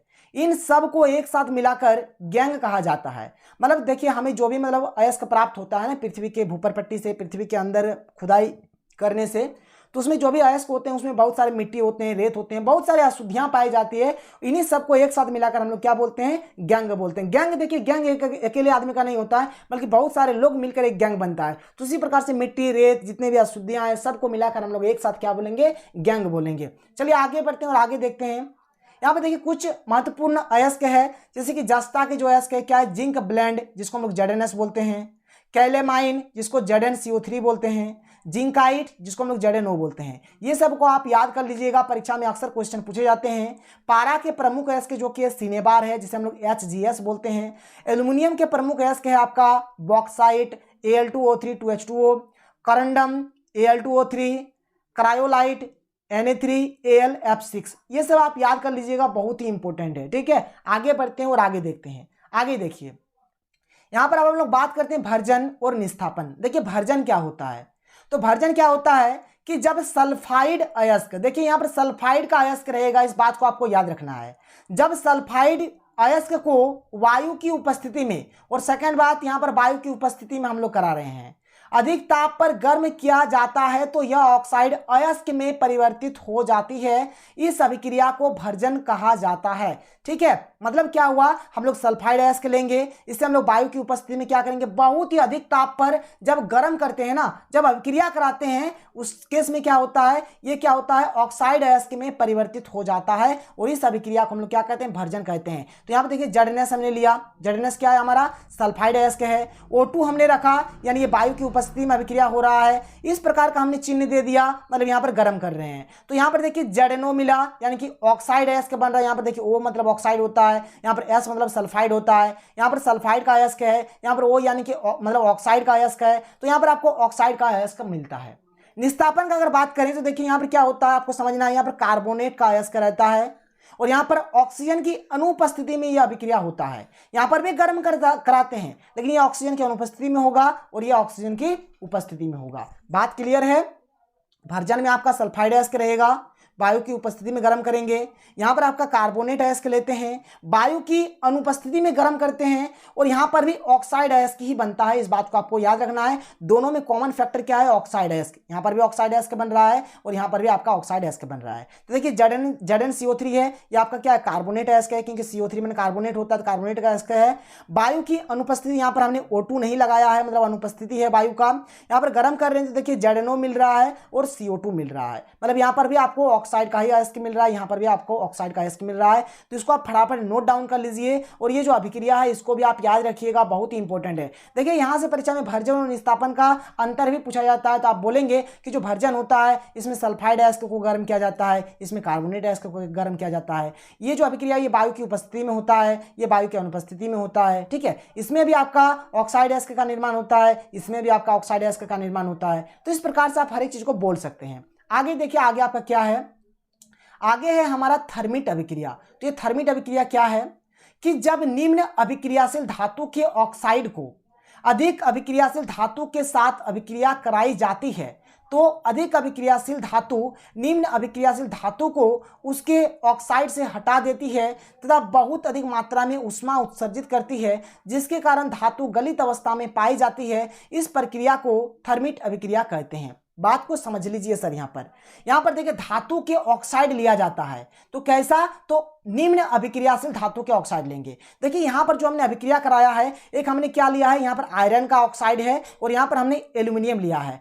तो पहले आप आयरन को ढूंढिए और एल्यूमिनियम को ढूंढिए, कहाँ है आपका। देखिए एल्यूमिनियम तो रहा आपका ये, और आयरन Fe, ठीक है, Fe रहा आपका ये। तो अगर Al और अगर आपका Fe के ऊपर डिस्कस करेंगे तो जो ऊपर में रहेगा ये हमारा अधिक अभिक्रियाशील होगा, जो आपका नीचे रहेगा ये आपका क्या होगा, कम अभिक्रियाशील होगा। तो देखिए यहाँ पर क्या किया गया है, मतलब कम अभिक्रियाशील, ये क्या है, कम अभिक्रियाशील धातु का ऑक्साइड है, कम अभिक्रियाशील धातु का ऑक्साइड। ठीक है, ऑक्साइड। और यहाँ पर हमने क्या लिया है, अधिक अभिक्रियाशील धातु लिया है, अधिक अभिक्रियाशील धातु। और जब इन दोनों के बीच हम लोग अभिक्रिया कराते हैं तो क्या होता है, ये जो Al है ना, ये जो Al है ये Fe को हटा देता है और इसके स्थान पर Al बैठ जाता है, मतलब यहाँ पर एक विस्थापन अभिक्रिया हो रहा है। तो यहाँ पे देखिए Fe को बाहर खदेड़ दिया और Al क्या Fe की जगह पे बैठकर Al2O3 का निर्माण करता है, और यहाँ पर बहुत ही अधिक मात्रा में ऊष्मा उत्सर्जित होता है। तो इस प्रकार का जो अभिक्रिया होता है, इसी अभिक्रिया को हम लोग कहते हैं थर्मिट अभिक्रिया। बात समझ में आया, बहुत ही सिंपल सा कंसेप्ट है, आप समझ सकते हैं बहुत ही अच्छे तरीके से। आगे बढ़ते हैं और आगे देखते हैं। देखिए यहाँ पर क्या है, धातुओं का परिष्करण। ठीक है, धातुओं का परिष्करण हम लोग किस प्रकार से करेंगे, तो जो धातुओं का जो परिष्करण करने का जो सबसे प्रचलित विधि है वो क्या है, धातुओं से अपद्रव हटाने की सबसे प्रचलित विधि विद्युत अपघटनी परिष्करण है। अब ये विद्युत अपघटनी परिष्करण क्या है, इसके बारे में आपको बहुत ही अच्छे तरीके से समझाता हूं। देखिए यहाँ पे क्या होता है, विद्युत अपघटनी परिष्करण में क्या होता है कि copper, zinc, nickel, silver, gold इत्यादि जैसी अनेक धातुओं का परिष्करण विद्युत अपघटन द्वारा किया जाता है। मतलब ये जो copper, zinc, nickel, silver, gold ये सब जो धातु है, इसका जो परिष्करण किया जाता है विद्युत अपघटन प्रक्रिया द्वारा ही किया जाता है। इस प्रक्रिया में अशुद्ध धातु को एनोड तथा शुद्ध धातु की पतली परत को कैथोड बनाया जाता है। जैसे कि मान के चलिए कि हमें क्या करना है, कॉपर का एक अशुद्ध धातु है, इसका हमें परिष्करण करना है। इसमें जो अपद्रव है जो अशुद्धियां हैं इसको हमें हटाना है। तो किस प्रकार से हटाएंगे, तो यहां पर हम लोग क्या करेंगे, देखिए कॉपर का एक ये जो अशुद्ध, ये जो हमने पार्ट लिया है अशुद्ध, ये जो धातु है इसको तो हम लोग लेंगे, और इस टाइम ये जो प्रक्रिया है इसको कराने के लिए हम लोग क्या करते हैं, अलग से हम लोग क्या करते हैं, कॉपर का एक शुद्ध धातु भी लेते हैं, शुद्ध धातु का एक पतली परत या फिर एक पट्टी लेते हैं। अभी मैं आपको आगे और चित्र के माध्यम से अच्छे तरीके से बताऊंगा। एक बैटरी और एक स्विच लिया जाता है, बैटरी के धन सिरे माने जो प्लस है को एनोड से तथा बैटरी के ऋण सिरे जो माइनस है उसको कैथोड से जोड़ देते हैं। धातु के लवण विलयन का उपयोग विद्युत अपघट्य के रूप में होता है। जब विद्युत धारा प्रवाहित की जाती है तब एनोड पर स्थित अशुद्ध धातु विद्युत अपघट्य में घुल जाती है और इतनी ही मात्रा में शुद्ध धातु विद्युत अपघट्य से कैथोड पर निक्षेपित हो जाती है। विलय अशुद्धियां विलयन में चली जाती है तथा अविलय अशुद्धियां एनोड तली पर निक्षेपित हो जाती है, जिसे एनोड पंख कहते हैं। आपको कुछ समझ में नहीं आया, लेकिन अब मैं आपको समझाता हूं चित्र के माध्यम से, बात को समझ लीजिए। जैसे कि मान के चलिए कि हमें तांबे का विद्युत अपघटनी परिष्करण करना है, मतलब कॉपर का कोई हमारा क्या है, कोई एक अशुद्ध वाला पार्ट है, अशुद्ध पार्ट है, उसको हमको क्या करना है, उसका हमें परिष्करण करना है। तो कैसे करेंगे, देखिए हम लोग जैसे कॉपर का करना है तो कॉपर का हम लोग यहाँ पर शुद्ध वाला पार्ट भी लेंगे। बात समझ में आया, कॉपर का करना है तो कॉपर का शुद्ध भी लेना है और अशुद्ध भी लेना है। मान के चलिए अगर हम लोग सोने का करेंगे तो सोने का हमें शुद्ध वाला पार्ट भी चाहिए और अशुद्ध वाला पार्ट भी चाहिए, ठीक है। तो देखिए यहाँ पर हम लोग क्या करेंगे, जैसे कि तांबा का करना है, कॉपर का करना है, तो शुद्ध तांबा जो रहेगा इसको हम लोग कैथोड के तरह का काम करेंगे। तो देखिए यहाँ पर हमने एक पट्टी ले लिया है इस प्रकार से, जो ये कैथोड का काम कर रहा है। देखिए यहाँ पर साफ साफ लिखा गया है कैथोड, ठीक है। आगे देखिए, जिसका हमें परिष्करण करना है, ठीक है। तो जो अशुद्ध तांबा रहेगा उसको हम लोग एनोड के रूप में काम करेंगे। तो देखिए ये जो है ये हमारे क्या एनोड का काम कर रहा है, जैसे यहाँ पर एनोड भी लिखा हुआ भी है। समझ में आया, आगे देखिए। इस प्रक्रिया में हम लोग क्या करते हैं, एक बैटरी भी लेते हैं और एक स्विच भी लिया जाता है। तो ये रहा हमारा एक बैटरी और ये रहा हमारा एक स्विच। क्लियर है, आगे देखिए। बैटरी के धन सिरे मतलब बैटरी का जो प्लस सिरा है उसको हम लोग क्या करते हैं, एनोड के साथ जोड़ते हैं, और बैटरी के ऋण सिरे को हम लोग कैथोड के साथ जोड़ देते हैं। प्लस को एनोड के साथ और माइनस को कैथोड के साथ। आगे देखिए, यहां पर समझिए बात को। देखिए यहां पर ये रहा कैथोड, ये देखिए हमारे बैटरी है, बैटरी का ये माइनस सिरा है, ये प्लस सिरा है। तो माइनस सिरे को जोड़ा गया है कैथोड के साथ और प्लस सिरे को जोड़ा गया है एनोड के साथ। बात समझ में आया। और यहां पर देखिए कॉपर का हम लोग परिष्करण कर रहे हैं, तो कॉपर का ही कोई हम लोग लवण का विलयन लेंगे। तो हमने यहाँ पर क्या ले लिया है, यहाँ पर हमने ले लिया है कॉपर सल्फेट CuSO4 हमने ले लिया है। मतलब ये जो आप विलयन देख पा रही है हमारे क्या है, CuSO4 का विलयन है। अब क्या होता है, देखिए धातु के लवण विलयन का उपयोग विद्युत अपघट्य के रूप में होता है। जैसे कि जिस धातु का आपको परिष्करण करना है उसी धातु का आपको लवण विलयन लेना है। जब विद्युत धारा प्रवाहित की जाती है, जब हम लोग विद्युत धारा प्रवाहित करते हैं तब एनोड पर स्थित अशुद्ध धातु विद्युत अपघट्य में घुल जाती है। देखिए एक्चुअल में होता क्या है, यहां पर जो हमने एनोड को बनाया है, एनोड क्या है हमारा अशुद्ध वाला तांबा है।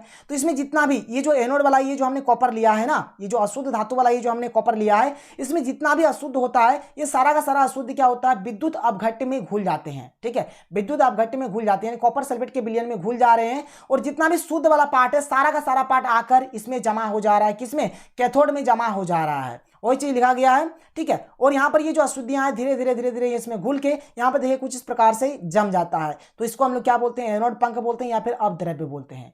बात क्लियर है, कोई प्रॉब्लम नहीं है, आप शायद समझ गए हैं। क्या समझाया मैंने आपको यहाँ पर जो आपको मतलब जिसका परिष्करण करना है उसको आपको लेना है शुद्ध तांबा, जो आप करेगा उसको हम लोग एनोड के तरह का व्यवहार करेंगे, और हम लोग अपने से एक शुद्ध तांबा लेंगे जो कैथोड का काम करेगा। बैटरी स्विच लेंगे, बैटरी का जो प्लस चार्ज रहेगा उसको एनोड के साथ जोड़ेंगे, माइनस चार्ज रहेगा कैथोड के साथ जोड़ेंगे। ठीक है, विद्युत अपघट्य क्या लेंगे, जैसे तांबा का हमको परिष्करण करना है तो तांबा का लवण विलयन लेंगे, तो ले लिया हमने। और ये जो एनोड है, एनोड में जितना भी अशुद्ध वाला पार्ट रहता है सारा अशुद्ध पार्ट मतलब ये जो हमने लिया ना विद्युत अपघट्य, इसमें घुल जाता है, और जितना भी शुद्ध पार्ट होता है ये आकर इस कैथोड में बैठ जाता है। तो इस प्रकार से होता है विद्युत अपघटनी परिष्करण। क्लियर है, बात समझ में आ गया। आगे बढ़ते हैं, आगे देखिए।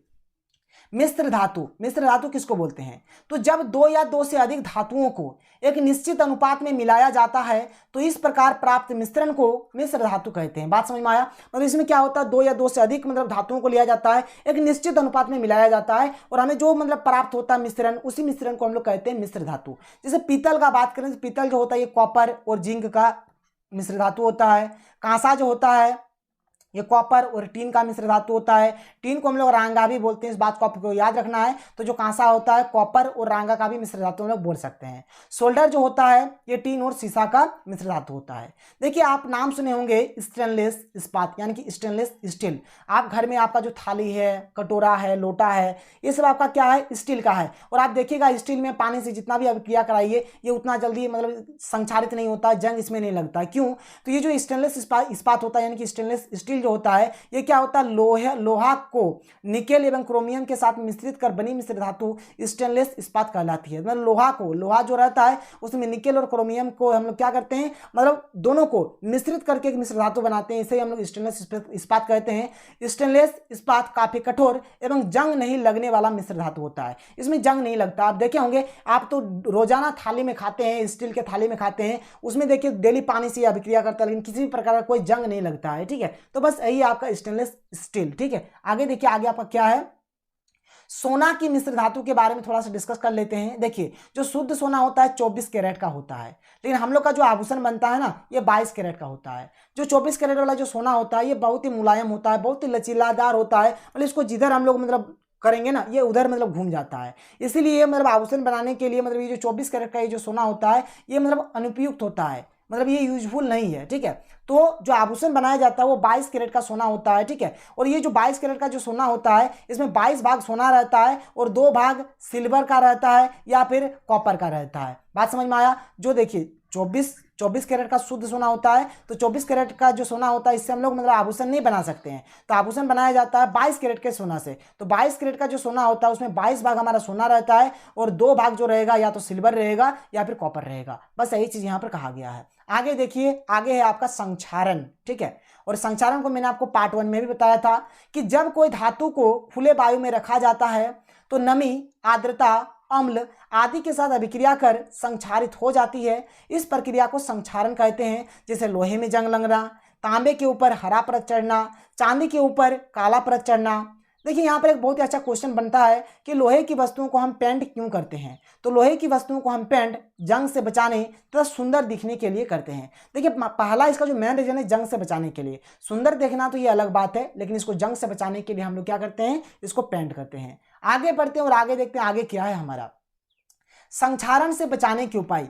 कोई भी धातु है उसको संक्षारण से बचाना है तो किस प्रकार से बचाएंगे? तो पेंट करके, तेल लगाकर, ग्रीज लगाकर, यशद लेपन, ये यशद लेपन के बारे में आपको बताऊंगा जिसे हम लोग जस्तीकरण भी कहते हैं, फिर मिश्र धातु बनाकर और विद्युत लेपन द्वारा। ये सब उपाय की मदद से हम लोग किसी भी धातु को संक्षारण होने से बचा सकते हैं।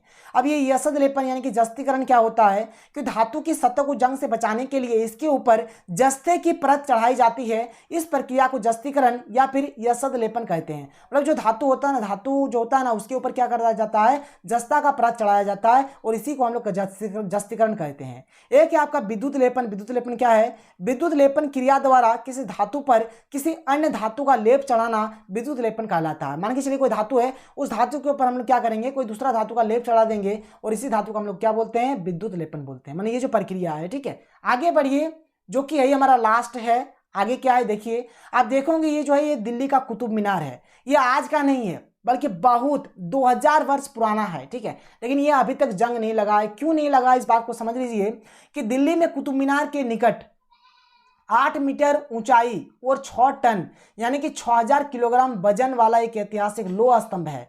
कुतुब मीनार में क्या एक लोह स्तंभ स्थित है। ये जो है आप देख पा रही है लोह स्तंभ है।